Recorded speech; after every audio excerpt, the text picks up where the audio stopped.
Most users approach the internet as a passive, neutral archive, a digital library where the most relevant or factual content naturally surfaces at the top of the search results. That image of the neutral library shatters beneath the interface.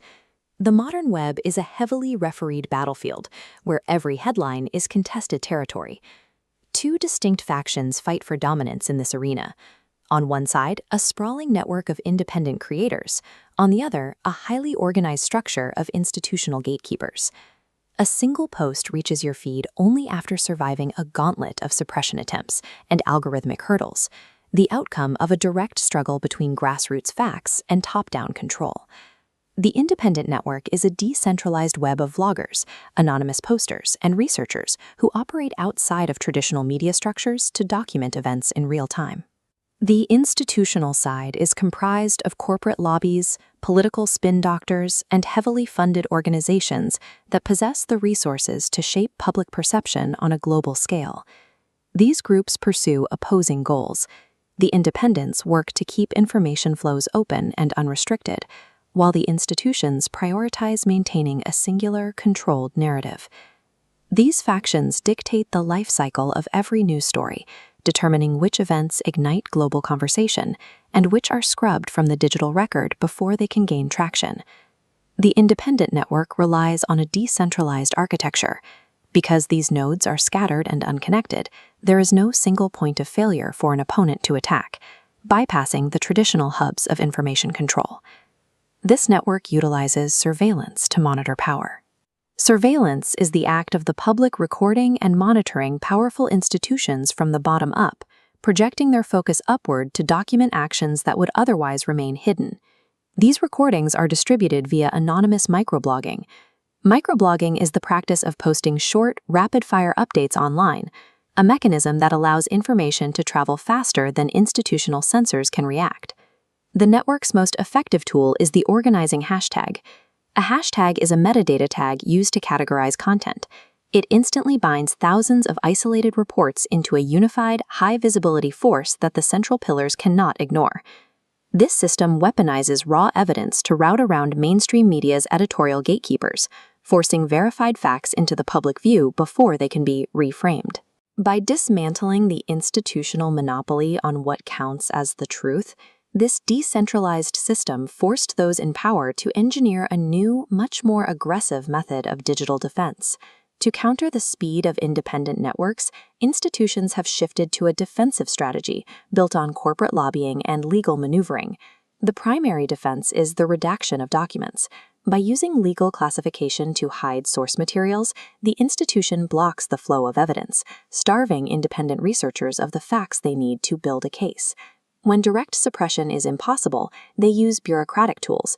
They draft terms of service rules that are thousands of words long, allowing them to classify decentralized reporting as unsafe and remove it under the guise of platform security. If a story gains traction despite these hurdles, the Institutional Bloc uses spin, employing media proxies to manufacture scapegoats and bury the original facts under a layer of conflicting opinions. Modern institutional control functions through exhaustion. It wraps the truth in bureaucratic red tape and weaponized confusion until the public simply loses interest in seeking the facts. Beyond the two teams, we have to look at the digital environment itself.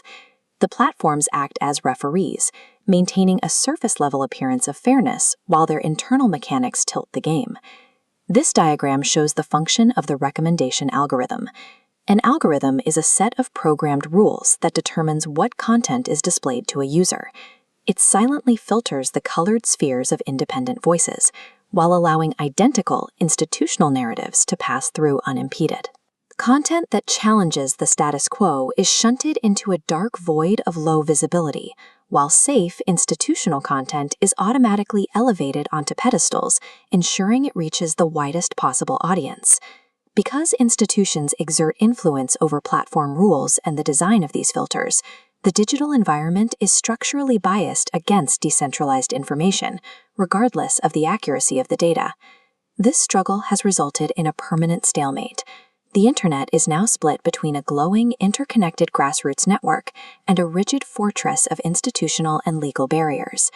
Modern browsing happens inside a closed loop of proprietary filters and legal boundaries, where every click is steered by commercial interests, and every search result is filtered through a corporate lens.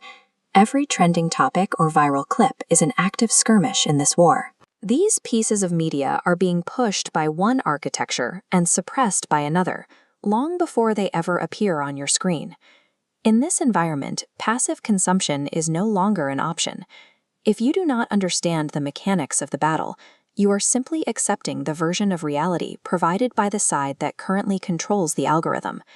Surviving this ecosystem requires radical digital literacy.